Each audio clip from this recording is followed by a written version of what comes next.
நியூஸ்பிளிக்ஸ் நேயர்களுக்கு வணக்கம். நான் இசை. நேர்முகம் நிகழ்ச்சியில் நம்மோடு திமுக செய்தி தொடர்பாளர் ராஜேஸ்வரி அவர்கள் இணைந்திருக்கிறார். பேசலாம். முதலமைச்சர் என்ற பதவியை ரசிப்பதற்கு அதை ஏதுவாக உட்கார்ந்துக்கிறதுக்கெல்லாம் அதற்காக நீங்க உங்க பவரை யூஸ் பண்றீங்க. நீங்க போட்டு வந்தது பவுடர் தானா, அப்ப நீங்க மாத்திரை எடுத்துட்டு போலையா அப்படிங்கிற ஒரு கேள்விக்கு அவரால் இன்னும் பதில் சொல்ல முடியல. எதற்கு பாஜகவை அதிமுகவும் கேள்வி கேட்கும் பொழுதும் இல்ல தவறாக பேசும் பொழுதும் அவங்க ஜஸ்ட் லைக் தட் செல்லக்குட்டின் கணக்குல தட்டிட்டு போறீங்க. நீங்க விளாண்டுட்டு போறதுக்கு தமிழ்நாடு சட்டசபை என்ன இல்ல தமிழ்நாடு அரசு என்ன உங்களுடைய ஒரு இதுனா மைதானமா? நாங்க வந்தா கழட்டிடுவோம், கழட்டி மாட்டி மேல தூக்கி வச்சிருவோம், நாங்க இதை ஆத்திடுவோம் அப்படின்லாம் வசனை மட்டும் வாயில வடை சுட்டுட்டு இருந்தா பத்தாது. ஃபைல்ஸை நான் எடுப்பேன். அப்ப நீங்க இப்ப எங்களை காப்பாத்திட்டு இருக்கீங்களா? இதுக்கு நாங்க பயப்பட மாட்டோம். உங்களுடைய ஃபைல்ஸ் எங்க கையில தான் இருக்கு.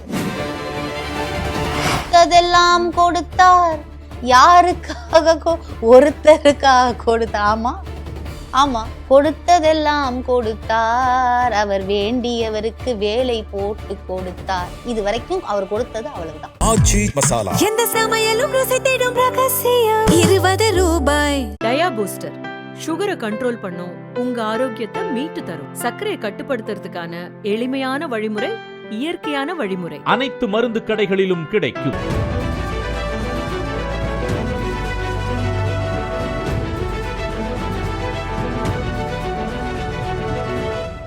வணக்கம் ராஜேஷ். வணக்கம். நேர்முகம் நிகழ்ச்சியில சந்தித்ததுல ரொம்ப மகிழ்ச்சி. இன்னைக்கு ஒரு முக்கியமான சுற்றறிக்கை பரபரப்பா பேசப்பட்டு வருது.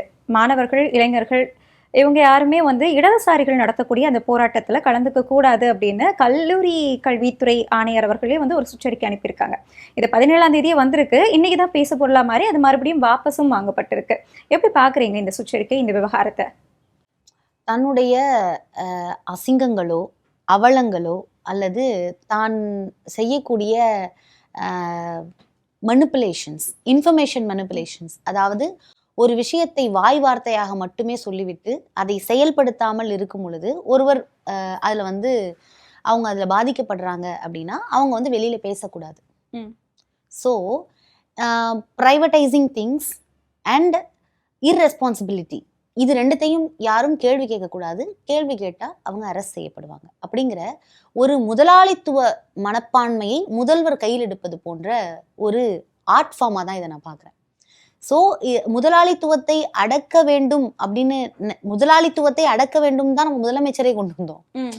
ஏன்னா இங்க பிரிட்டிஷ் கிட்டத்தட்ட நம்மள அப்படிதான் வச்சிருந்தாங்க பொழுது அந்த முதலாளித்துவத்தை நீங்க திரும்ப உள்ள கொண்டு வர மாதிரி இருக்கு. ஸோ ஒரு ஸ்டூடெண்ட்ஸோடைய ப்ரொட்டஸ்ட் தான் இன்னைக்கு தமிழ்நாட்டின் தலையெழுத்தை மாத்தி இருக்கு. நீங்க 50-60 எல்லாம் பாத்தீங்கன்னா ஸ்டூடெண்ட்ஸ் ப்ரொட்டஸ்ட் தான். ஹிந்தி திணிப்பு போராட்டம் யாருடைய ப்ரொட்டஸ்ட்? அதான் ஒரு அடையாளமா. அதான் ஒரு அடையாளமா. இந்த நிமிஷம் வரைக்கும் நீங்க தாளமுத்து, நடராஜன் போன்றவர்கள்லாம் அவங்க எல்லாம் எத்தனை வயது உடையவர்கள், எத்தனை வயதுல அவங்க இறந்து போனாங்க. ஸோ அப்படி இருக்கும் பொழுது இது முழுக்க முழுக்க எங்க தன்னை யாரும் கேள்வி கேட்டக்கூடாதுங்கிற ஒரு பயத்தின் வெளிப்பாடாக யாரும் இங்க போராட்டம் பண்ணக்கூடாது, யாரும் கேள்விகள் கேட்கக்கூடாது. ஏன்னா அவங்களுக்கு ஒரு பயம் இருக்கு. He is so insecured about the students because Gen Zs என்ன லிசன் பண்றாங்க அப்படிங்கும் பொழுது if some Gen Zs against them, அவங்களுக்கு எதிராக நின்று குரல் கொடுக்கும் பொழுது பக்கத்துல இருக்கக்கூடிய Gen Zs அதை பார்த்துட்டு கரெக்டா தானே போராடுறான்.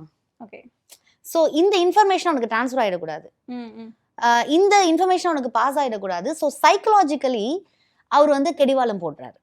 ஸோ நீங்க முட்டாள்களாவே இருங்க, நான் சொல்வது செயல்பாடுதா இல்லையான்னு நீங்க பார்க்க வேணாம், சொன்னாவே ஃபயர் விடுங்க. சோ இந்த அளவிலே இருப்பதற்கான ஒரு முழு முயற்சியாகத்தான் பார்க்க முடியும். ஆனா இந்த இடதுசாரி மாணவர்கள் அப்படிங்கிறவங்க இப்போ கூட்டணியில தானே இருக்கிறாங்க. இவங்கள ஒடுக்கணும் அப்படிங்கறதுல என்ன நோக்கம் இருக்கும்? யாருடைய கூட்டணியில இருக்காங்க? தாவேகா கூட்டணியில தானே இருக்காங்க. அதான் எந்த கூட்டணியை நீங்க சொல்றீங்க? எந்த கூட்டணியை நீங்க சொல்றீங்கன்னு கேக்குறேன். எப்படி கேக்குறீங்க? இல்ல நீங்க திருமாவளவன் கூட்டணியில இருந்து இருக்கக்கூடியவர்கள் இடதுசாரிகள் அப்படிங்கறதுல திருமா உள்ள வரமாட்டாங்க அப்படிங்கறது பார்க்க வேண்டிய ஒண்ணு. இல்ல இவங்க சிபிஐ சிபிஎம் அவங்க அந்த மாணவர்களை குறிப்பிட்டுதான் அந்த சுற்றறிக்கை அப்படிங்கிறது வெளிவந்திருக்கு. சோ அவங்க கூட்டணியில இருக்கும் போதே அவங்கள ஒடுக்குவதற்கான நோக்கம் என்ன அப்படிங்கிறது? அவங்க தே ஆர் அப்பார்ட் ஃப்ரம் எப்பவுமே அவங்க உள்ள நாங்க கூட்டணி கிடையாது, இது நீங்க கொள்ளைப்புறமாக ஆளுநர் ஆட்சி வந்துவிடக் கூடாது அப்படிங்கிறதுக்காகத்தான் நாங்க இதை பண்ணியிருக்கோம்னு சொல்லிட்டு இப்போ நீங்க நீட்டுக்கு எதிராக இருக்க ப்ரொட்டஸ்ட் பாத்தீங்கன்னா நீங்க சிபிஐ ஆஃபீஸ்ல தான் நமக்கு அங்கேயே நடந்தது. அப்படிங்கும்போது எல்லா விஷயத்துக்கும் எதிராக இப்ப நீங்க இந்த போக்குவரத்து துறையை வந்து உத்தரப்பிரதேசத்துக்கிட்ட நீங்க அந்த பிரைவேட்டைஸ் ஆக்குறதுக்கு கொடுத்ததுக்கு கூட சண்முகம் அவர்கள் எதிர்த்து இது வந்து கண்டனத்துக்குரியது அப்படின்னு சொல்லியிருக்காரு. ஸோ இஃப் சம்திங் நம்மளுடைய சமூக நீதி சிந்தனையை சார்ந்து வெளியில் போகும் பொழுது ரெண்டுமே ஸ்டாண்ட் எடுக்கிறாங்க. ஸோ அவருக்கு பொறுத்த வரைக்கும் இது இவங்களை எதிர்க்கணும் அவங்களை எதிர்க்கணும் கிடையாது. அவர் வந்து எப்பவுமே ஹோலா தான் பார்ப்பாரு. அதாவது அவர் எப்படி பார்ப்பாருன்னா இந்த இன்ஃபர்மேஷன் மனுப்புலேஷனாவே இருக்கணும். இது தெளிவா ஒரு விஷயம் தெளிவா தெரிஞ்சிருச்சுன்னா வழி புரிஞ்சிடும். இதற்கு இதுதான் தீர்வு அப்படின்னு தெரிஞ்சிருச்சுன்னா வழி புரிஞ்சிடும். அந்த தெளிவாவே புரியல அப்படின்னா வழி பிறக்காது.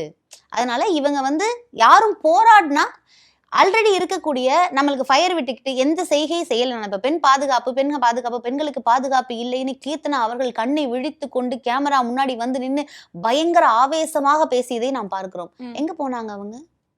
சோ அப்போ ஒரு விஷயத்த சொல்லுவோம் ஆனா செயல்படுத்த மாட்டோம். ஏன்னா இன்னைக்கு தாவேகாவின் பெண் நிர்வாகிகளே ஆண் நிர்வாகிகள் கிட்ட வந்து நிறைய பாலியல் தொல்லைகள் அனுபவிக்கிறதாக பல கேஸ்கள் வந்து ரிஜிஸ்டர் ஆகும் பொழுது இதெல்லாம் வந்து வெளிக்கொண்டு வந்து விடக்கூடாது. இப்ப நீங்க ரீசெண்டா பாத்தீங்கன்னா அம்பேத்கர் அயலக உதவி வந்து வெளிநாட்டில் படிக்கக்கூடிய மாணவர்களுக்கு PhD பண்றதுக்கு போயிட்டு இருக்கு. அந்த பணம் வந்து போயிட்டு இருக்கு. நம்ம அதை கொடுத்திருந்தோம். கிட்டத்தட்ட 383 மாணவர்கள்னு நான் நினைக்கிறேன். அதுல நம்ம வந்து அனுப்பியிருந்தோம். அவங்களுக்கு வந்து 5 மாதங்களாக அந்த பணம் போகல. சோ நீங்க வந்து ஜென்சியை வந்து எதுக்கு பயன்படுத்துறீங்க? இப்ப ஒரு பையன் படிக்கிறான், அவனுக்கு 5 மாதமா போகல, அவன் சாப்பாட்டுக்கே கஷ்டப்படுறேன், நான் மத்தவங்கள்ட்ட கடன் வாங்கி வாழ்ந்துட்டு இருக்கேன், மூளை மற்றும் நரம்பியல் சம்பந்தமான PhD நான் பண்ணிக்கிட்டு இருக்கேன் அப்படிங்கிற பாரதிதாசன் அப்படிங்கிற ஒரு மாணவன் தற்பொழுது வீடியோ வெளியிட்டிருக்கார். நான் ரொம்ப கஷ்டப்படுறேன், நான் ஒரு 20 மெயில் அனுப்பிட்டேன், நான் இந்த துறை சம்பந்தப்பட்ட அமைச்சரை போய் நாங்க பார்த்துட்டேன், எந்த பயனும் இல்லை. அப்ப are you really concern about Tamil Nadu peoples education? No, you are only concentrating on the உங்களுக்கு இடம் மாத்துறதுக்கு இல்லது உங்களுக்கு ஸ்பெஷல் இன்வைட்ஸ் கொடுத்து உங்களுக்கு பிடித்தவர்களை வந்து இண்டிபெண்டன்ஸ் டே அன்னைக்கு கூப்பிடுவதற்கு, மேலும் வந்து உங்களுக்கு வசதியான ஒரு இடத்தில் நீங்கள் அமர்ந்து கொண்டு அந்த முதலமைச்சர் என்ற பதவியை வந்து ரசிப்பதற்கு, அதை ஏதுவாக உட்கார்ந்துக்கிறதுக்கெல்லாம் அதற்காக நீங்க உங்க பவரை யூஸ் பண்றீங்க. உங்க படங்களில் பயணப்பட்டவர்களுக்கு அரசு வேலைகள் கொடுப்பதற்காக உங்களுடைய பதவிகளை பவரை யூஸ் பண்றீங்களே தவிர நீங்க are you really concern about Gen Zs? நீங்க வந்து இளைஞர்களை வந்து நீங்க கன்சர்ன் பண்றீங்களா அப்படிங்கும்போது இப்ப இது ஒரு கேள்வி ஆகும்போது 2 மாணவர்கள் இது மாதிரி நீங்க பண்ணல, நீங்க இது மாதிரி பண்றீங்கன்னு ஒரு சின்ன விஷயங்களை கூட அறிவிச்சிடக்கூடாது. ஒரு போராட்டம் 5 மாசமா ஒரு பையன் சாப்பாடு தண்ணி இல்லாம உட்காந்துருக்கானா அவன் எவ்வளவு கஷ்டப்படுவான், எத்தனை பேர்கிட்ட போய் கையேந்திருப்பான். அவனுக்கு வந்து தானாவே போய் வெளிநாட்டுக்கு போய் படிக்கக்கூடிய ஒரு சூழ்நிலையை உருவாக்கலங்கிறதுனால தானே இந்த திட்டத்தின் மூலியமா அவன் போயிருக்கான். அப்ப அவனுடைய ப்ராஜெக்ட்ஸ்லாம் பாதியிலே நிக்குது. இப்போ எக்ஸாம்பிளுக்கு ஒரு எக்ஸ்பெரிமெண்டோட ரிசல்ட் வந்து இன்னைக்கே கொண்டு வரது ரொம்ப இம்பார்ட்டன்ட். ஏன்னா நாளைக்கு இதே இன்னொருத்தவனும் பண்ணிட்டு இருப்பான். நாளைக்கு அவனோட பேட்டன் ரைட் வெளில வந்துருச்சுன்னா நீங்க 0. ஏன்னா எப்பவுமே ஆராய்ச்சியில் அது ஒரு மிகப்பெரிய சிக்கல் இருக்கு. ஆராய்ச்சி மாணவர்களுக்கு நம்ம கொடுக்க வேண்டிய விஷயங்களை சரியா கொடுக்கலன்னா, இப்ப இவன் இவ்வளோ நாள் கஷ்டப்பட்டு ஒரு தீசிஸ் ரெடி பண்ணியிருப்பான், இந்த 5 months டிலே ஆகல, வேற ஒரு பையன் வந்து அது ரிலேட்டடான ஒரு தீசிஸை வெளியில விட்டுட்டு அவனுடைய நேம்ல வந்து பேட்டன் ரைட் வாங்கிட்டு போறதுக்கு ஈஸிலி அது போயிடும்ல. இன்னொரு விஷயம் பார்க்கணும்னா இந்த துறை குறித்த பட்ஜெட் இன்னும் அறிவிக்கப்படல, அதையும் நம்ம பார்க்கணும். இல்ல நீங்க எப்ப அறிவிப்பீங்க எனக்கு புரியல. அவனுக்கு போய் சேரல அப்படின்னு சொல்லும் பொழுது நீங்க அதற்கான ஏற்பாடுகள் நீங்க பண்ணி ஆகணும். இப்ப கம்ப்ளைண்ட் ரெஜிஸ்டர் ஆகுதுல்ல, இப்போ உங்களால எல்லாத்தையும் ஒரே நொடியில மாத்த முடியுது இல்ல? You are such powerful person. ஒரே நொடியில மாத்த முடியும். ஆமா, மாத்த முடியுது. எதை மாத்த முடியுது? அவங்க என்னென்னலாம் அவங்க பண்ணணும்னு நினைக்கிறாங்களோ, அவங்களுக்கு யாருக்காவது வேலை போட்டு கொடுக்கணும், நாளைக்கு இசை அவர்களுக்கே ஏதாவது ஒரு கவர்மெண்ட் செக்ரட்டரியேட்ல வேலை போட்டு கொடுக்கணும்னா உடனே அவங்களால போட்டு கொடுக்க முடியும். அப்போ ஒரு மாணவனுக்கு அனுப்பக்கூடிய ஒரு பணம் அப்படிங்கிறதுக்கு இதுக்கு என்னென்ன முடிவெடுங்க, இத்தனை டைம் அவன் மெயில் பண்ணிருக்கான், அப்ப நீங்க என்ன வேலை பார்க்குறீங்க? நீங்க அப்ப என்ன பண்ணிக்கிட்டு இருக்கீங்க அப்படின்னா ஈகோ கிளாஷ், ஈகோவுக்காக விளையாண்டுட்டு இருக்கீங்க. மக்கள் மீது திமுக எதிர்ப்பலையை இன்னுமே நீங்க போட்டுட்டு இருக்கிறத தாண்டிங்கன்னா மக்கள் வெறுத்துருவாங்க. நீங்க திமுகவுக்கு எகெயின்ஸ்டா பேசுறதா நினைச்சுக்கிட்டு நீங்க உங்களை பார்த்து கேட்கக்கூடிய எந்த கேள்விகளுக்குமே நீங்க பதில் சொல்ல மாட்டீங்க. சட்டமன்றத்திலயும் அதுதான் நடந்துகிட்டு இருக்கு. பதில் வந்து எப்போ சொல்லணுமோ அப்போ நாங்க சரியான நேரத்துல சொல்லுவோம் அப்படின்னு முதலமைச்சர் அவர்களே இப்போ ஒரு 5 வருஷம் கழிச்சு சொல்லுவீங்களா? ஏன்னா ஒரு நேரா ஒரு கேள்வி கேட்கிறோம், கேள்வி கேட்டா அதுக்கு பதில் தான் பதில சொல்லு. பதில சொல்றதை விட்டு நீங்க பண்ணீங்களா, எல்கேஜி குழந்தை சாக் பீஸை திருடி வச்சு நீ கொடுத்தாதான் நான் கொடுப்பேன் அப்படிங்கிற மாதிரிலாம் கேள்வி கேட்க முடியாது. இங்க கவன ஈர்ப்பு தீர்மானம்னு ஒரு விஷயத்த கொண்டு வரும் பொழுது you should answer, you are in a responsible position. அப்படிங்கும் போது அதுக்கு பதில் சொல்ல மாட்டேன், நான் வந்து நீ பண்ணியே, அப்ப அது பண்ணியே, இது பண்ணியே, நான் அப்ப நீங்க என்ன பண்ணீங்க. இந்த சரத் என்கின்ற அமைச்சர் சொல்றாரு, அப்ப நீங்க வெளியில காவல் காக்கலையா, அப்ப நீங்க போட்டு வந்தது பவுடர் தானா, அப்ப நீங்க மாத்திரை எடுத்துட்டு போலையா அப்படிங்கிற ஒரு கேள்விக்கு அவரால் இன்னும் பதில் சொல்ல முடியல. சோ அவர் மேல நீங்க என்ன நடவடிக்கை எடுத்தீங்க? உங்களால நீங்க இப்ப நீங்க அவங்க எதுக்கு நடவடிக்கை எடுக்கிறாங்க? சட்ட ரீதியாக இங்க தப்பு பண்ணவங்க, தாவேகா நிர்வாகிகள் நிறைய பேர் இருக்காங்க, அமைச்சர்கள் இருக்காங்க, ஊழல் பண்ணவங்க, வீடியோ எவ்வளவோ நம்ம முன்னாடி வெளிவந்துச்சு. சோ இவ்வளோ பேர் மேல நீங்க என்ன நடவடிக்கை எடுத்தீங்க? இன்ஸ்டெட் ஆஃப் தட் நீங்க எடுக்கிற நடவடிக்கை எல்லாமே திமுக ஆதரவாளர்கள் யாராவது திமுகவுக்கு ஆதரவா பேசினா அவங்கள தூக்கி உள்ள வைக்கிறீங்க, அமைச்சர்களை வைக்கிறீங்க, எம்எல்ஏ இது முன்னாள் எம்எல்ஏக்களை தூக்கி உள்ள வைக்கிறீங்க. இல்ல திமுக ஆதரவாளர்கள் பேசக்கூடிய அந்த வார்த்தை அப்படிங்கறத கவனிக்கணும். என்ன பேசுனாங்க? நீங்க சொன்ன அந்த முன்னாள் எம்எல்ஏ அவருடைய அந்த பேச்சு அது சரியானதுன்னு நினைக்கிறீங்களா? இல்ல அப்படின்னா ஜென்சிடிஎம்கேல ஒரு சில பேர் வந்து கைது செய்யப்பட்டிருந்தாங்க, அவங்கள பேசினதெல்லாம் சரின்னு நினைக்கிறீங்களா? பாஜகல வந்து பாஜகல இருந்தும் அதிமுகவில இருந்தும் முன்னாள் எம்எல்ஏக்கள் பேசினது நீங்க கேட்டீங்களா? நயினா நாகேந்திரன் பேசினது கேட்டீங்களா? எவ்வளவு கொச்சையான, ஏன் அவர் மேல நடவடிக்கை? செல்லப்பிள்ளையா அவரு? அதிமுக நிர்வாகிகள் எல்லாம் பேசினாங்களே, அதிமுக அமைச்சர்கள் பேசினாங்க, இதுக்கு முன்னாள் அமைச்சர்கள், முன்னாள் எம்எல்ஏ, அவங்க எல்லாம் யார் செல்ல பிள்ளையா? ஏன் அவங்க கிட்ட நீங்க ஏதாவது வாங்குறதுக்கு வைக்கிறதுக்கு வச்சிருக்கீங்களா? பயமா இருக்கா? நடவடிக்கை எடுக்கப்படும் அப்படின்னு சொல்லி நடவடிக்கை எடுத்துட்டீங்க எங்க மேல. இப்போ நான் இவங்க சரி அவங்க தவறுன்னு சொல்லல, இப்ப அவங்க ஒரு விஷயம் தவறா பண்றாங்கன்னே நீங்க வச்சுக்கோங்களேன், தவறு பண்றாங்க, நீங்க நடவடிக்கை எடுக்கிறீங்க, ஈகோ கிளாஷ்ல எடுக்கிறீங்க. உங்களுக்கு திமுகவை ஒழிக்கணும், நீங்க நான் வந்து கவர்மெண்ட் நடத்தணுங்கிறத தாண்டி திமுக அழிச்சு உடைக்கணும், அதுதான் உங்களுடைய. இப்போ நீங்க தவறா பேசியிருக்கீங்க அப்படிங்கறத சொல்லும் போது நீங்களும் தாவேகா மாதிரி தானே பாஜகவை கை காட்டுறீங்க. இல்ல நான் பாஜகவை கலை காட்டல, இப்ப நீங்க ரெஸ்பான்சிபிள் பொசிஷன்ல இருக்கீங்க அப்படிங்கும் போது யூ ஆர் ஆன்சரபிள்ங்கிறேன். நீங்க யார் குற்றம் பண்ணாலும் கேள்வி கேட்கணும். எதற்கு பாஜகவையும் அதிமுகவும் கேள்வி கேட்கும் பொழுதும் இல்ல தவறாக பேசும் பொழுதும் அவங்க ஜஸ்ட் லைக் தட் செல்லக்குட்டின் கணத்துல தட்டிட்டு போறீங்க? அப்போ நாங்க ஒரு விஷயத்தை எடுத்துட்டு வரும்போது உண்மையாகவே இப்ப நம்மளுடைய எல்ஓபியை அரெஸ்ட் பண்ணாங்க. எல்ஓபி அவர்களை அரெஸ்ட் பண்ணும் பொழுது அவர் ரீசெண்டா சொன்னாரு, நான் வந்து கவர்மெண்ட்டை எதிர்த்து பேசினேன், கவர்மெண்ட் இது தப்புன்னு சொல்லி பேசினேன், ஏன் முதல்வரை பேசினேன், அவங்க எதுக்கு என் மேல ஆக்ஷன் எடுத்தாங்கன்னு எனக்கு இன்னுமே தெரியல அப்படின்னு சொல்றாரு. ஸோ இந்த மாதிரி நிறைய விஷயங்கள் இருக்கு. அதாவது கவர்னன்ஸ் ஷுட் அந்த ரெஸ்பான்சிபிலிட்டியில இருந்து அவங்க என்ன மாதிரியான திட்டங்களை போடலாம், என்னென்ன திட்டங்கள் பெண்டிங்ல இருக்கு, இப்ப அந்த அயலகத்துல இருக்கக்கூடிய அந்த மாணவருக்கு அது போய் சேரல, நமக்கு மெயில் வந்திருக்கு, அமைச்சரை பார்த்துருக்காங்க, எந்த ரியாக்ஷனுமே எடுக்காததுக்கு காரணம் என்ன? இப்ப அவன் ஒரு வீடியோ போட்டுதான், அதாவது ரீல்ஸ் மூலியமா மட்டுமே கனெக்ட் ஆக முடியுமா இந்த கவர்மெண்ட் கூட?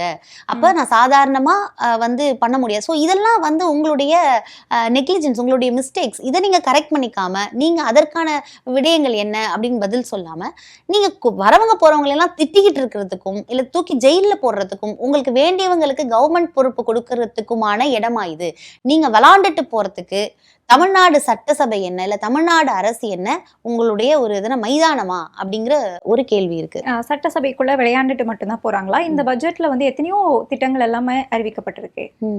ஏதாவது புது திட்டங்கள் அதெல்லாம் தெரியவில்லையா? இல்ல என்ன புது திட்டங்கள் அறிவிச்சிருக்காங்க? எல்லாத்துக்கும் முன்னாடியும் வெற்றி வெற்றி வெற்றி வெற்றின்னு போட்டிருக்காங்க. என்ன புது திட்டம் அவங்க அறிவிச்சிருக்காங்க? ஒரு திட்டம் கூட. எல்லாத்துக்கும் பெயர் நீட்டிச்சு அதை விரிவாக்கம் பண்றோம், காலை உணவு திட்டத்தை நாங்க விரிவாக்கம் பண்றோம், எல்லாத்தையுமே விரிவாக்கம் தான் பண்றாங்களே தவிர புது திட்டங்களை போடக்கூடிய ஒரு சிந்தனை அவங்களுக்கு கிடையாது. இன்னும் சொன்னீங்க எங்களுடைய திட்டங்கள் தொடரணும் அப்படின்னு, அது தொடர்ந்தாலும் அதுலயும் ஒரு குற்றம் அப்படின்னு. சரி, நான் என்ன சொல்றேன்னா, ஏன் பெயர் மாத்துறீங்க? ஏன் பெயர் முதல்வர்ங்கிறதுல உங்களுக்கு என்ன பிரச்சனை இருக்கு? முதல்வர்னா உங்களுக்கு வந்து நம்மளுடைய ஸ்டாலின் அவர்கள் தான் தெரிகிறாரா? நீங்க வந்து உங்களுக்கு வந்து சாதாரணமாக முதல்வர் காலை உணவு திட்டம் அல்லது முதல்வர் படைப்பகம், அது எல்லாத்துக்குமே நீங்க வந்து பெயர் மாற்றக்கூடிய காரணம் என்ன? மேலும் இவர்கள் புதிதாக போட்ட திட்டம் இன்னைக்கு வந்து அந்த தாய்மாமன் திட்டத்துல மோதிரம் வந்து கேரட் அளவு கம்மியா இருக்கு, அதாவது 12 கேரட்டோ 9 கேரட்டோ அவங்க கொடுக்குறேன், அது எதுவுமே பண்ண முடியாது, அடமானம் கூட வேணும்னா வச்சுக்க முடியாது. ஸோ எதற்கு, அதாவது எத்தனை பேருக்கு கல்யாணம் ஆகும்? எல்லாருக்கும் இவங்க வந்து இந்த சீரை கொடுக்க முடியுமா?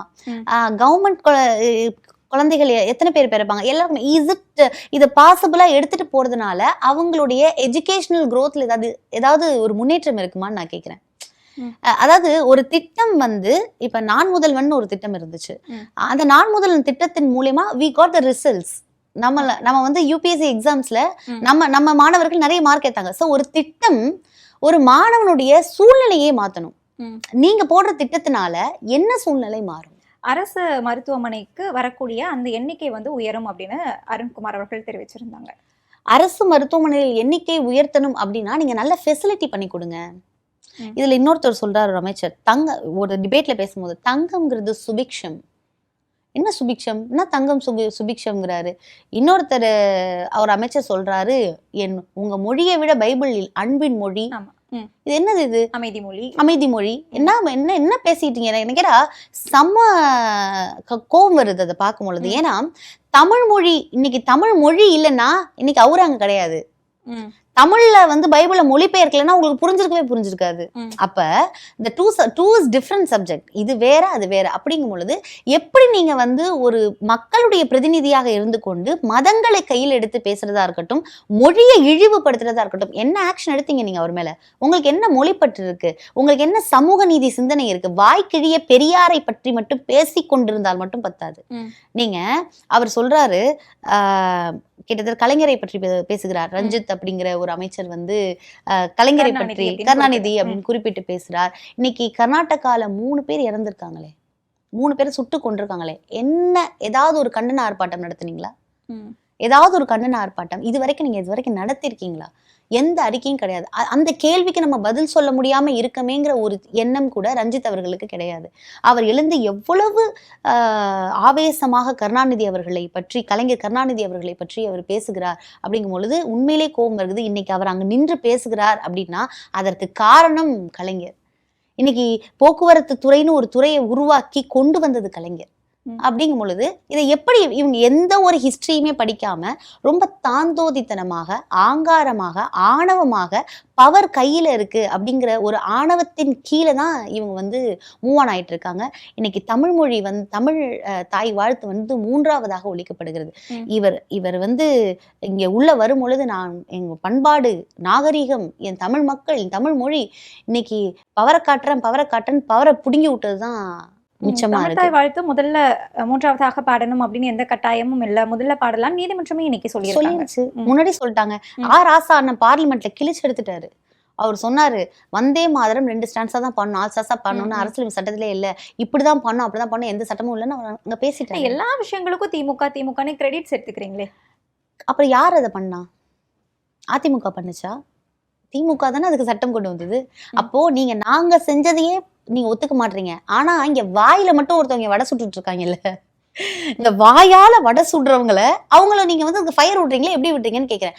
உங்களுடைய மொழி, நம்மளுடைய மொழி தமிழ். அந்த தமிழ் தாய் வாழ்த்து இன்னைக்கு சாஸ்திரா கல்லூரியில தஞ்சாவூர்ல 3ஆவதாக பாடப்படுகிறது. நம்மளுடைய தஞ்சை மண்ணில், தமிழை வளர்த்த தஞ்சை மண்ணில் இன்னைக்கு பாடப்படுகிறது. கோபம் வரலையா உங்களுக்கு? அமைதியா உட்காந்துருக்கீங்களே, எதற்கு உட்காந்துருக்கீங்க? அப்புறம் எதுக்கு நீங்க தீர்மானம் கொண்டு வந்தீங்க? ஆக்சுவலி கொண்டு வந்த தீர்மானத்தையே திரும்ப தீர்மானம்னு கொண்டு வந்தாங்க. அட்லீஸ்ட் அந்த கொண்டு வந்த தீர்மானத்துல என்ன எதிரறிக்கை நீங்க விட்டீங்க? அப்போ உங்களுக்கு சமூக நீதி சிந்தனைங்கிறதே கிடையாது. உங்களுக்கு தமிழை முன்னிறுத்தணும். 3 தமிழர்களை அங்க சுட்டு கொண்டிருக்காங்க கர்நாடகால. அவங்க வந்து கொடுக்கப்பட்ட பொருட்கள் எல்லாம் புதிதாக இருக்கிறது. அதாவது அவங்க செருப்பு இதெல்லாமே ரொம்ப புதுசா இருக்கு. ஸோ என்ன ஆதாரங்களை வைத்து இவங்க சொல்றாங்க? இதுல வந்து எங்களுக்கு சந்தேகம் இருக்கிறதுனா உறவினர்கள்லாம் கம்ப்ளைண்ட் பண்ணியிருக்காங்க. ஸோ இந்த எந்த ஒரு விஷயத்துலையுமே நீங்க வந்து அந்த தமிழ்ங்கிற உங்களுக்கு அந்த உணர்வோ, நம் மக்கள் அப்படிங்கிற ஒரு அதாவது நீங்க உங்களுடைய கவர்மெண்ட்டை காப்பாத்திக்கிறதுலாம் அப்புறம் இருக்கட்டும், தமிழருக்கு ஒரு பிரச்சனைனா எந்திரிச்சு நிக்கணும். யாரா இருந்தாலும் எதிர்த்து நிற்கணும். அந்த இடத்துல வந்து ஒரு ஆர்ப்பாட்டம் என்ன பண்ணாங்க? நத்திங், ஒண்ணுமே பண்ணல. உட்காந்தே இருக்க, பேசாம உட்காந்தே இருக்காரு. அவர் பேசுறதுக்கு பதிலா சம்பந்தம் இல்லாம எந்திரிச்சு, அதுவும் ராஜ்மோகன் அண்ணன் எந்திரிச்சாருன்னா, அன்பே, மொழியே, அமுதே, என் இதயமே, இதெல்லாம் யாரு கேட்டாங்க? இல்ல நான் யாருன்னு நான் உங்கள்கிட்ட கேட்டமா பேசாது. நம்ம பேசுறேன், ஐயோ சுகர் பேசுறியா? நானு கையெல்லாம் பாரு வெட்ட ஆடுது. அதாவது ஒரு லிமிட் இருக்குல்ல. அதாவது நீங்க ஒரு சட்டமன்றத்துல பேசுறீங்க.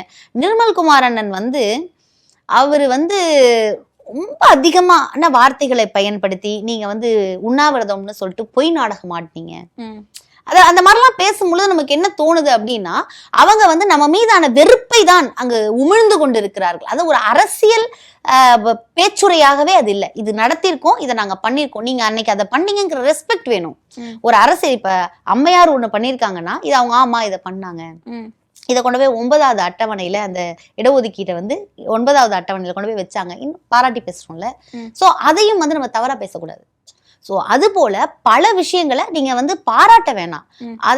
அதை வந்து அவர் என்ன பண்றாருன்னா, அவருக்கு ரீல்ஸ் ரெடி பண்றாரு சட்டமன்றத்துல வந்து. எல்லாருமே என்ன பண்றாங்க, ரீல்ஸ் ரெடி பண்ணிக்கிறாங்க.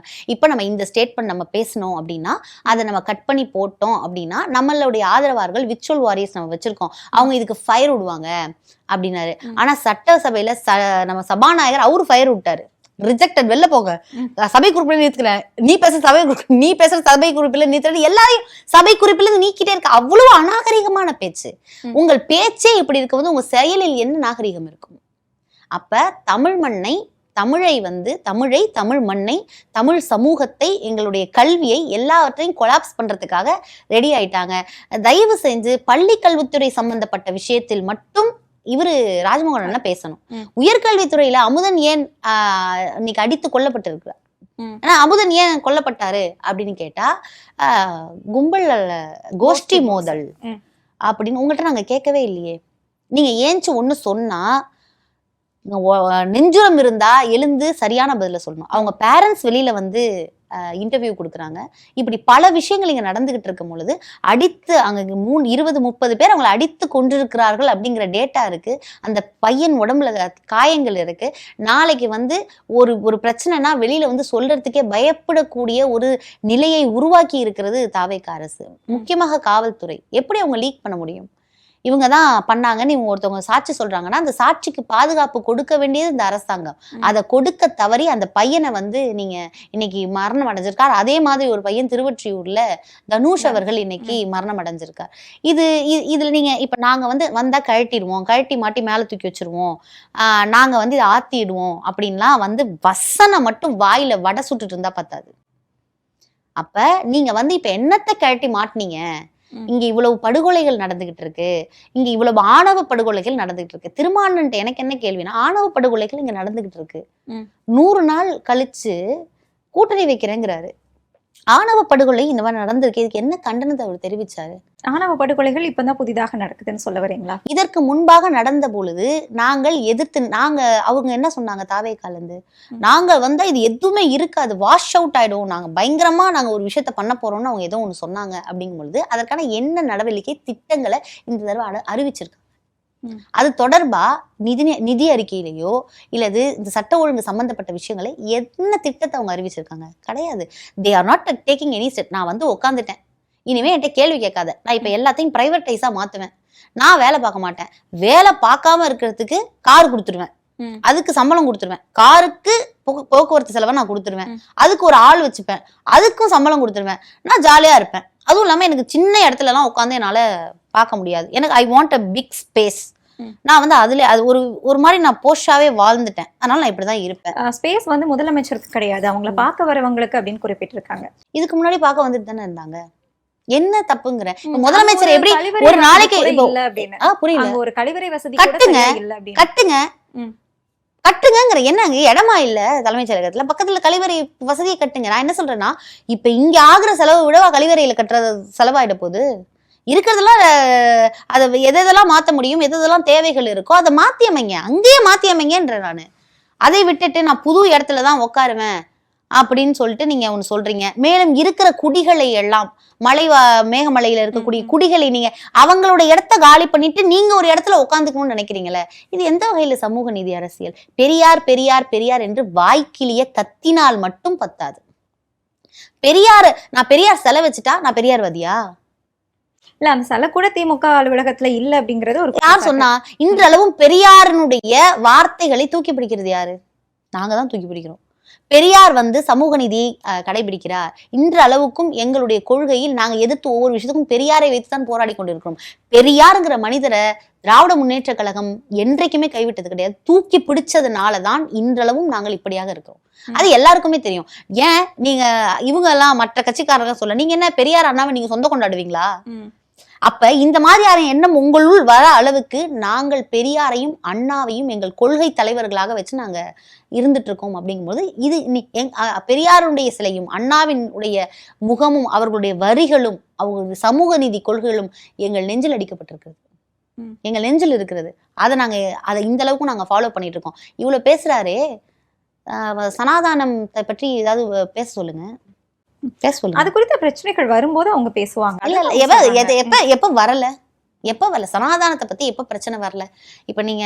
இப்ப ரீசெண்டா வந்து சிலபஸ்ல எல்லாம் நீங்க பாத்தீங்கன்னா நிறைய சிலபஸ்ல பிஜேபியோட அஜெண்டா வரதை நம்ம பார்க்க முடியுது. பிஜேபியோட அஜெண்டா ஓரியன்டான ஈவன் சிபிஎஸ்இ ஸ்கூல்ஸ்ல எல்லாம் நீங்க வந்து ஜெண்டர் நாலேஜ் புக்ஸ் எல்லாம் நீங்க எடுத்து பாத்தீங்கன்னா காங்கிரஸ் தலைவர்களை கொஞ்சம் கம்மி பண்ணி பேசுற மாதிரியும், நீங்க அவங்களுடைய புராணங்கள்ல பத்தி என்னமோ அந்த பிள்ளைங்க தியாலஜி படிக்கிற மாதிரி, ஊர்மிளா எத்தனை வருடம் தூங்கினால்னு இவங்களுக்கு எதுக்கு ஜெண்டர் நாலேஜ் புக்கு?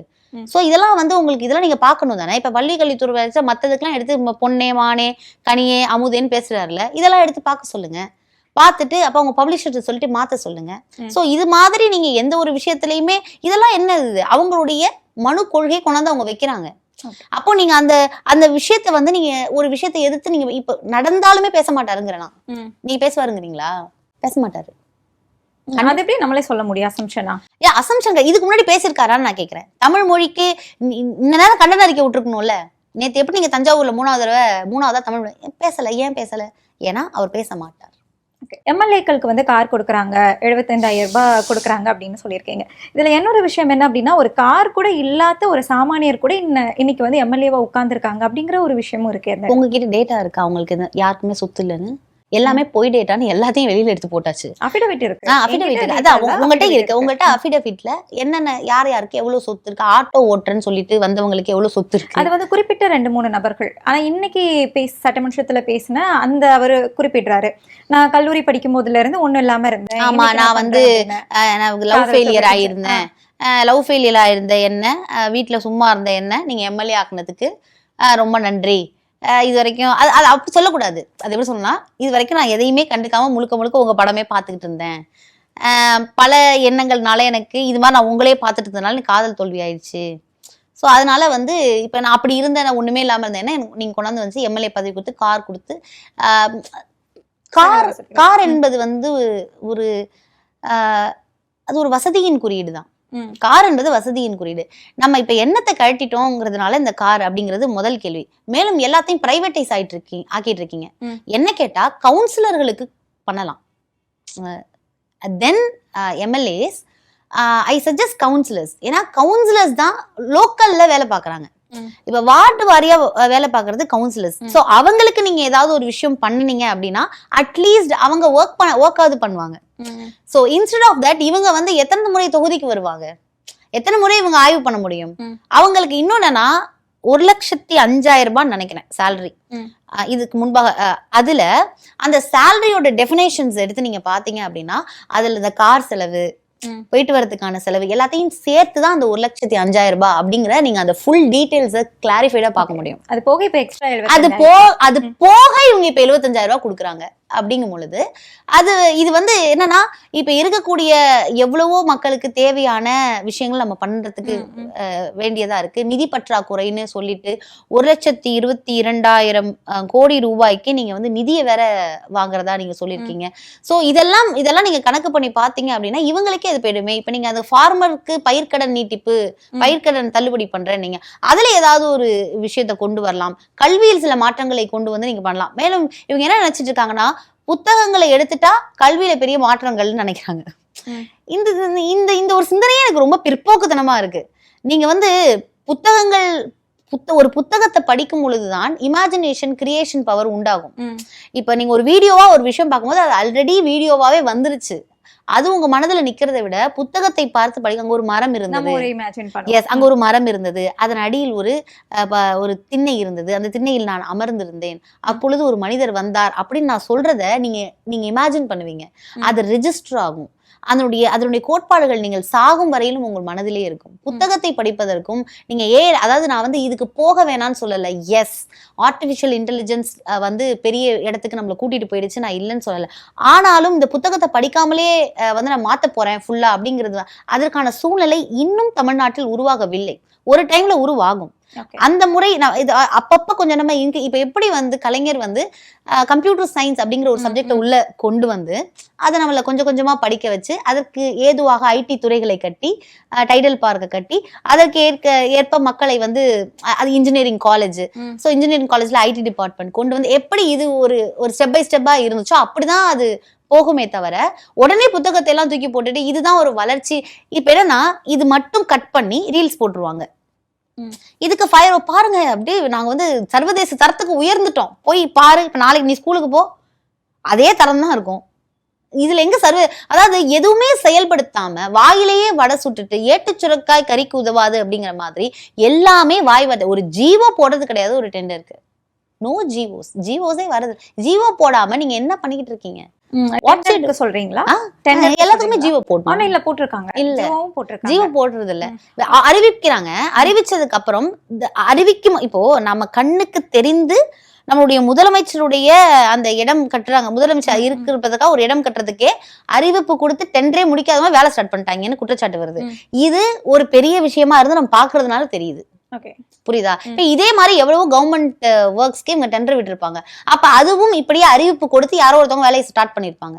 சோ இவங்க அங்கங்க ஏன் நீங்க சாயப்பட்டறைகள்ல கூட ரைடு வரதா சொல்லி அனௌன்ஸ் பண்ணிட்டு அதுக்கப்புறம் பாத்தீங்கன்னா நீங்க பணம் கொடுங்க, நாங்க ரைடு வர மாட்டோம் அப்படின்னு அமைச்சர்கள் வந்து பேசியதாக நமக்கு பல தகவல்கள் அது நமக்கு வந்துச்சு.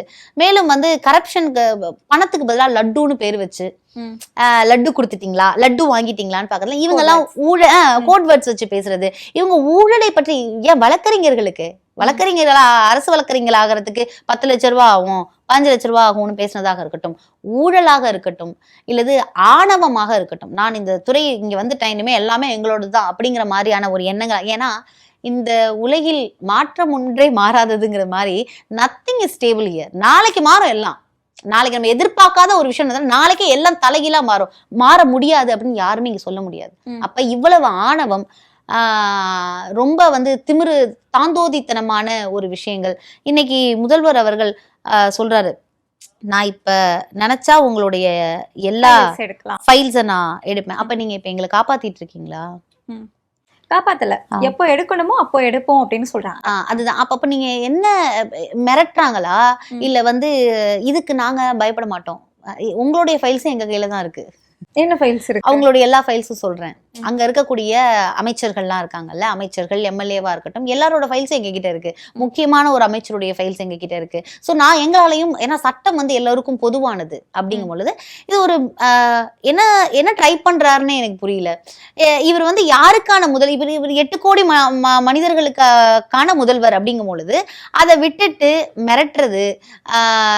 ரெண்டாவது வந்து நாங்க வந்து பதில் சொல்லாம எல்லாத்தையும் திமுக தான் பண்ணுச்சு, அதை பண்ணுச்சு, இதை பண்ணுச்சுன்னு சொல்றது. மேலும் சம்பந்தம் இல்லாத அமைச்சர்கள் எழுந்து பதில் சொல்வது, சட்ட ஒழுங்கு சந்து சிரிச்சிட்டு இருக்கும் போது கூட மனசாட்சியே இல்லாமல் 100 நாளைக்கு வீடியோ போடுறது. அதை வந்து கர்நாடகா வட மாநிலத்தில் இருக்கக்கூடிய நியூஸ் பேப்பர்ஸ்ல எல்லாம் வந்து பெரிதாக பீத்தி கொள்வது, நாங்கள் அதை முடிச்சிட்டோம் இதை முடிச்சிட்டோம்னு. நீங்க ஓபன் பண்ணி பாத்தீங்கன்னா ஆல் த சேனல்ஸ் நீங்க விளம்பரமே வரதில்லை, இவருடைய அந்த 100 நாள் வீடியோ தான் வருது. எப்படிப்பட்ட இன்ஃபர்மேஷன் மேனிபுலேஷன் இது? இது உண்மையிலேயே வந்து ஒரு சில சேனல் மேல நமக்கு ஒரு மரியாதை இருக்கும், அந்த மரியாதையே போயிடுச்சு. நான் வந்து கட்சிக்கு அப்பாற்பட்டு ஒரு சாமானிய மனிதியாக இருந்து நான் பேசுறதுக்கு என்னன்னா கொச்சப்படுத்துற மாதிரி இருக்கு ஜெர்னலிஸ்ட். இது ஒரு அரசு விளம்பரம், அதனால எல்லா சேனல்ஸ்லயும் அரசு விளம்பரம் கிடையாது. அரசு விளம்பரம் வந்து உங்களுக்கு வந்து இந்த 100 நாள் அரசு விளம்பரத்தை வந்து ஒரு நாளைக்கு 100 நாள் போடுறீங்க, 100 தடவை போடுறீங்க. அரசு விளம்பரம் வரும் ஒரு நாளைக்கு எத்தனை தடவை வரும்? 5 தடவை வரும், ஒரு 10 தடவை வருமா? நீங்க போடுற அந்த டைம்ஸ் இருக்கு பாருங்க, ஒரே தடவை விளம்பரம் போடுறாங்க அந்த சேனல்ல, அந்த நியூஸ் சேனல்ல. அதுல ஸ்டார்டிங் உடனே அந்த 100 நாள் விளம்பரம், இடையில ஒரு தடவை, முடிக்கும் போது ஒரு தடவை.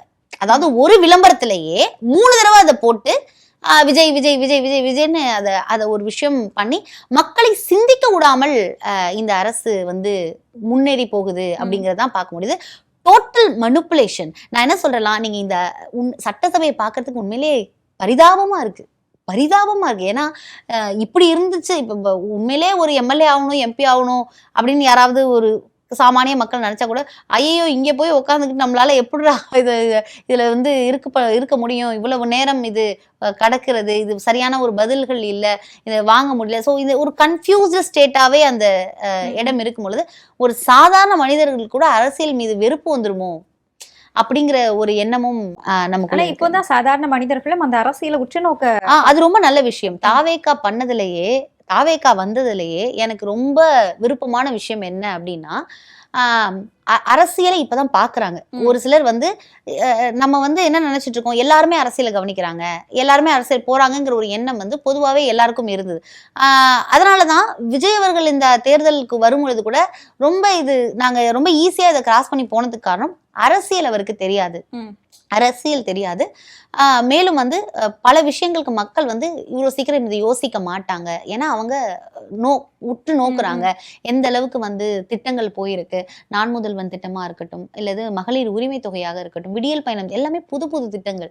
இது எல்லாம் மற்ற மாநிலங்களாக எடுத்துக்கொள்ளப்பட்ட திட்டங்கள். இந்த விடியல் பயணம் திட்டம்னா எவ்ரிஒன் அனௌன்ஸ்டு. அதே மாதிரி மகளிர் உரிமை தொகை எல்லா மாநிலமும் அனௌன்ஸ் பண்ணியிருக்காங்க. ஸோ அந்த அளவுக்கு இந்தியா முழுக்க ஃபேமஸான திட்டங்களை நம்ம போட்டிருக்கோம். அப்படிங்கும்போது இதெல்லாம் எங்களுக்கு ஒரு பெரிய சப்போர்ட்டிவ் திங்கிங்கா இருந்துச்சு. பட் அதை கிராஸ் பண்ணி ஒருத்தவங்க இப்படி மனுப்புலேஷன்னாலேயே வர முடியும் அப்படிங்கிறத நாங்க வந்து தெளிவா தெரிஞ்சுக்கிட்டோம். அதனால எங்களுக்கு வந்து ஒரு கிளாரிட்டியா தெரியுது, இவரால மனுப்புலேட் பண்ணி தான் வர முடியும் அப்படிங்கிறது. வட மாநிலங்கள்ல விஜய் அவர்கள் குறித்து பேசுறதை பத்தி குறிப்பிட்டிருந்தீங்க. இந்த வட மாநிலங்கள்லயும் விஜய் அவர்களை பிரபலமாக்குறது வந்து அடுத்ததா PM அதை நோக்கி அப்படிங்கிற மாதிரியும் பார்க்க முடியுது. சட்டமன்றத்துக்குள்ள கூட பிரதமர் வேட்பாளர் அப்படிங்கிறத குறிப்பிட்டு பேசுறாங்க. ஆசை யாரை விட்டுது அப்படின்ற மாதிரி இருக்கு. ரொம்ப ஆசைப்படுறாரு. நம்ம வந்து ஒரு இடத்துக்கு அவரு என்ன நினைச்சிட்டாருன்னா, இப்ப தமிழ்நாட்டுல நம்ம எளிதா வந்துட்டோம், ஒரு ப்ரமோஷன் வச்சு எப்படி ஒரு படத்துக்கான ப்ரமோஷன் பண்ணுவாரோ அதே மாதிரி இங்க அரசியல் ப்ரமோஷனும் பண்ணி நம்மளால வர முடியும் அப்படிங்கிறது ரொம்ப ஈஸியா இருக்கு. ஏன் நம்ம பவன் கல்யாண் அவர்கள் சொல்லலையா, தமிழ்நாட்டுல அரசியல் பண்றது இவ்வளவு ஈஸியா? அப்பா, அது அந்த வார்த்தையை எனக்கு ஒரு நாளும் ஒலிக்கும். ஒரு நாள் நான் எந்திரிக்கும் போது பவன் கல்யாண் கூறிய அந்த வார்த்தை வந்து எனக்கு ஃபீல் பண்ணிருப்பாரு, தமிழ்நாட்டுல பிறந்திருந்திருக்கலாம். கண்டிப்பா. ஏன்னா நானும் தான் அந்த பாபா படத்துல வரல, நானும் தான் டெய்லி பூஜை பண்றேன், புனஸ்காரம் பண்றேன், எனக்கு காட்சி அளிக்காத அம்பாள் உனக்கு காட்சி அளிக்கிறாரு அப்படின்ற மாதிரி நானும் 15 வருஷமா போஸ்டர் ஓட்டுறேன். எனக்கு காட்சி அளிக்காத இந்த விஷயம் வந்து உங்களுக்கு கிடைச்சிருச்சு அப்படிங்கும் போது அவருக்கு அதோட வேல்யூ தெரியாது. அதனாலதான் ரொம்ப சிம்பிளி அதை வந்து எல்லாத்தையுமே கடந்து போறது, எல்லாத்துக்குமே அமைதி வந்து ஒரு வார்த்தையாகவும் இருக்காது. மேலும் வந்து இது வெளி மாநிலங்கள்ல வந்து ப்ரொபகேண்டாவை செட் பண்றது, அதோட பின்விளைவுகள் அவர் சந்திப்பாரு. ஏன்னா சிங்கிள் பொலிட்டிக்கல் பிளேசஸை பாக்குறத விட நீங்க வெளியில போனீங்கன்னா அங்க ஒரு 4 கட்சி இருக்கும், அவங்களுக்கு they have a difference of opinion. எல்லா இடத்துலயுமே அதான் சொல்றேனே, விளம்பரம் மட்டுமே வந்து நம்மளை கொண்டு போய் சேர்த்துடும், செயல்பாடு இருக்கணும்னு தேவையில்லை அப்படின்னு. அப்ப என்ன ஆகும்னா, இப்பவே நிறைய ஓட்டு போட்ட மக்கள் நிறைய பேர் எந்த பிரச்சனைனாலும் ஸ்ட்ரீட் லைட் யாருமே வந்து பார்க்க மாட்டாங்க, யாருமே வந்து என்ன ஏதுன்னு பார்க்கவே மாட்டாங்க. வரும்போதே பாத்தீங்கன்னா கேமரா, அப்படியே வந்தாலும் கேமரா எடுத்துட்டு வராங்க, மைக் எடுத்துட்டு வராங்க, எடுத்துட்டு வந்து கொஞ்ச நேரம் அங்கங்க நின்று சும்மா அப்படி பார்த்துட்டு போயிடுறாங்களே தவிர எதுக்காக வந்தோன்னு கூட மறந்துட்டு ரீல்ஸ் எடுத்துட்டு போறாங்க. முழு சமையல்காரனாவே மாறுற மாதிரி. அதாவது ஒரு தீ விபத்து நடக்குது, அங்க போய் ஒரு பின்னாடி BGM வந்து போட்டுக்கிட்டு உள்ள போய் அதை விசிட் பண்ணிட்டு, அதாவது நம்ம எதுக்கு இங்க வந்தோம், மக்களுடைய பணிக்கு வந்து ஒரு BGM போறது, மாஸ் எஃபெக்ட் கொடுத்து இங்க கொண்டு வந்து இதுக்கா நீங்க உங்களை கொண்டு வந்தோம். சோ நம்ம வந்து இங்க ஒரு ஆய்வு பண்ண வந்திருக்கோம், இங்க இந்த பிரச்சனை இருக்குன்னு வராம நம்ம வந்து ரீல்ஸ் எடுத்துட்டு வந்திருக்கோங்கிற மைண்ட் செட் மட்டும் தான் அவங்களுக்கு இருக்கு அப்படிங்கிறது தெளிவா தெரியுது. அண்ட் தே டோன்ட் ஹாவ் ஒரு ப்ராட் நாலேஜ் வந்து எந்த துறை சார்ந்த அமைச்சர்களுக்கும் அந்த துறையில இல்லை. அட்லீஸ்ட் இல்லாம இருக்கிறது தப்பு கிடையாது. நான் வந்து எல்லாருமே பான் அமைச்சர்கள்னு நான் சொல்ல விரும்பல. ஆனாலுமே before that you should read. நீங்க இப்ப 100 நாள் இருக்குன்னா ஃபர்ஸ்ட் ஒரு 1 month to 1.5 months நீங்க அதை கத்துட்டு இருந்திருக்கலாம். There is lot of space இருக்கும். டெய்லி யூ கேன் ரீட், அது ரிலேட்டடான திங்ஸ் எடுத்து நீங்க படிக்க, உங்களுடைய துறை சார்ந்த விஷயங்களை நீங்க கான்சென்ட்ரேட் பண்ணியிருந்தாவே இன்னைக்கு நீங்க சட்டசபையில வந்து சூப்பரா டெலிவர் பண்ணிருக்கலாம். தப தப தப தப தப தப தப தப தப தபான்னு படிக்கிறீங்க தமிழ.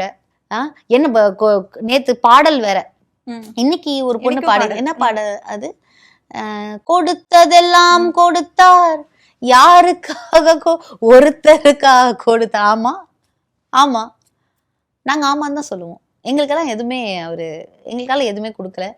அவர் அவங்களுக்கு வேண்டியவர்களுக்கு வேலை போட்டு கொடுத்தார் அப்படின்னு நாங்க பாடுவோம். கொடுத்ததெல்லாம் கொடுத்தார், அவர் வேண்டியவருக்கு வேலை போட்டு கொடுத்தார். இது வரைக்கும் அவர் கொடுத்தது அவ்வளவுதான். இங்க பயிர்க்கடன் தள்ளுபடியோ அல்லது வந்து எந்த விதமான மக்களுக்கு தூய்மை பணியாளர்களை பிரைவேட்டைஸ் ஆக்க கூடாது, இது மக்களுக்கு எதிரானதுன்னு நின்று பயங்கரமா சீன் போட்டு இவரே இப்ப பிரைவேட்டைஸ் பண்ணியிருக்காரு. பயிர்க்கடன் தள்ளுபடி எக்ஸ்டெண்ட் பண்ணியிருக்காங்க 1 லட்சம் ரூபாய் வரைக்கும். இன்னொன்னு முழுமையா பயிர்க்கடன் தள்ளுபடி பண்ண முடியாது அப்படிங்கிறது திமுகவுக்குமே தெரியும். RBI நார்ம்ஸ் இருக்கு. சரி, அப்புறம் அறிக்கை கொடுத்தாரு. அதை நம்பிதானே நீங்க வந்து அறிக்கை, மக்கள் ஓட்டு போட்டாங்க உங்களுக்கு, விவசாயிகள் உங்களுக்கு ஓட்டு போட்டிருக்காங்க. எதுக்கு ஓட்டு போட்டாங்க? அப்ப வாய்க்கிலேயே பொய்யை மட்டும் பேசி எல்லாத்துலயுமே பொய். அதுவும் ஆதவன் நான் பேசும்போது அப்பா எப்படி இந்த மனுஷன் இவ்வளவு போய், அதாவது 2021க்கு பிறகுதான் இந்த சமுதாயத்தில் ட்ரக் உள்ள வந்துதான். ஆமா, 20க்கு முன்னாடி இல்ல. எப்படி சொல்றாரு, என்ன சொல்றாரு? கிட்டத்தட்ட 5403 கேஸ் ரெஜிஸ்டர் ஆயிருக்கு இன் 2020, 19ல, 18ல, 17ல.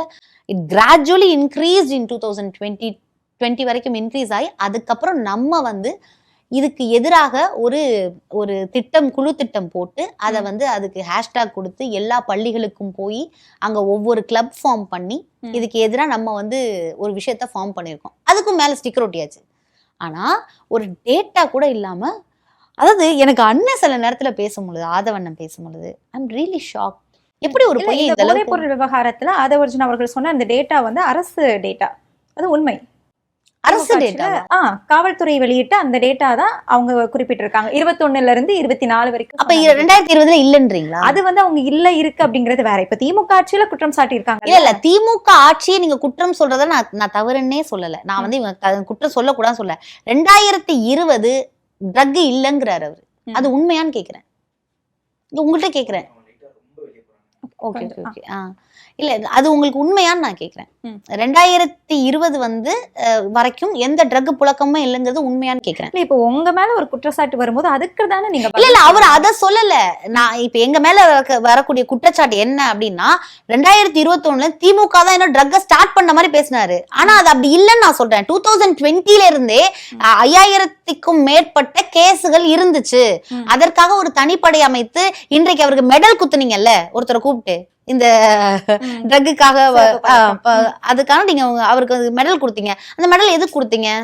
இந்த 100-300 நாள் வேலை பார்த்தது கொடுத்தீங்களா?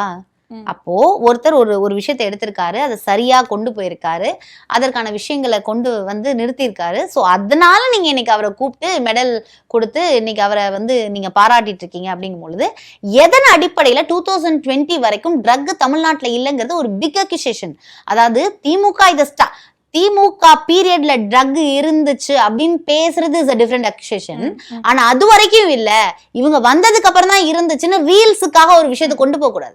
மனுப்புலேஷனுக்காக, இன்ஃபர்மேஷன் மனுப்புலேஷனுக்காக ஒரு விஷயத்தை கொண்டு இப்ப என்ன பண்ணுவாங்கன்னா, நீங்க அந்த virtual warriors gang Insta pages அவங்களுக்கு வரக்கூடிய ரெக்கமெண்டேஷன்ஸ் நீங்க பாத்தீங்கன்னா தெரியும்.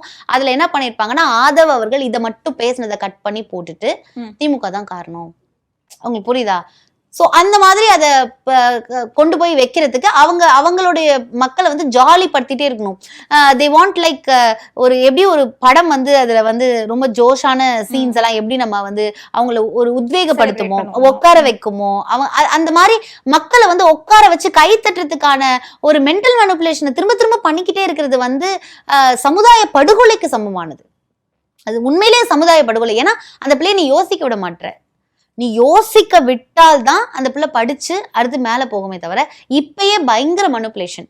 இன்னைக்கு வந்து பல இடங்கள்ல நம்ம ஊர்ல வந்து ஒரு இடத்துல பிரச்சனை, தந்தி கம்பம் பிரச்சனை, இல்லது ஏதாவது ஒரு விஷயம் இங்க பண்ணல, இல்ல ஏதாவது மரம் விழுந்துருச்சு, இல்ல சாலையில ஏதாவது ஒரு பிரச்சனைனா கூட எந்த தாவேக்கா எம்எல்ஏகளும் வந்து பாக்குறது இல்லை. அகைன் திமுக நிர்வாகிகள் அங்க போய் அதை அவங்க சரி பண்ணக்கூடிய சூழ்நிலை தான் இருக்காங்க. இன்னும் சொல்ல போனா தெரியாம விசிலுன்னு உங்க முன்னாடிலாம் ஊதிட்டோம், விசில் கத்திட்டோம், ஆனா எங்களுக்கு ஒண்ணுனா நீங்க தான் வரீங்க, அவங்க யாரும் வரல அப்படின்னு மக்கள் ரியலைசேஷன் பண்ணக்கூடிய ஸ்டேஜில் மேலும் மக்கள் இடத்துல இனிமே யாராவது போய் ட்ரக்கு பத்தி கம்ப்ளைண்ட் பண்ணா அவங்க அவங்க அவங்க வந்து அவங்க உயிருக்கு வந்து ஆபத்து, அதாவது ஒரு பயம். இப்போ இன்னைக்கு நாளைக்கு ஏதாவது ஒரு ட்ரக் இன்சிடென்ட் நடக்குதுன்னா அதை பத்தி நான் போய் எப்படி சொல்றது, ஏன்னா போலீஸ் மேல நம்பிக்கை இல்லை, போலீஸ் வந்து அவங்கள்ட்ட இன்ஃபர்மேஷன் கொடுத்துருவாங்க, ஏன்னா அது ரிலேட்டடா இன்னைக்கு 2 பேர் வந்து மரணம் அடைஞ்சிருக்காங்க. அப்படிங்கும் பொழுது இந்த பையன், இந்த ஸ்கூல் பையனும் பாத்தீங்கன்னா அட்வைஸ் பண்ணியிருக்கான், அவன் வந்து பண்ணாதீங்கடா, அட்வைஸ் பண்ணதுக்கு 20-30 பேர் சேர்ந்து ரயில் அடியில வச்சு அவனை அங்கேயே கொலை பண்ணியிருக்காங்க. இவர் வந்து ஸ்டேட்மெண்ட் கொடுத்துருக்காரு யார் யாரெல்லாம் பயன்படுத்தினா. அப்படிங்கும் போது அவரை பாதுகாக்கிறதுக்கு 2 போலீஸ் வேணும், ஆனா இன்னைக்கு அவர் மரணம் அடைஞ்சிருக்காரு. அப்படிங்கும்போது இது ஒரு விதமான பயத்தை தமிழ்நாட்டில் உருவாக்கிய பெருமை இந்த 100 நாள் ஆட்சியில் விஜய் அவர்களுக்கே சேரும் அப்படின்னு தோணுது. கண்டிப்பா நிறைய தகவல் பகிர்ந்திருந்தீங்க, ரொம்ப நன்றி. நன்றி.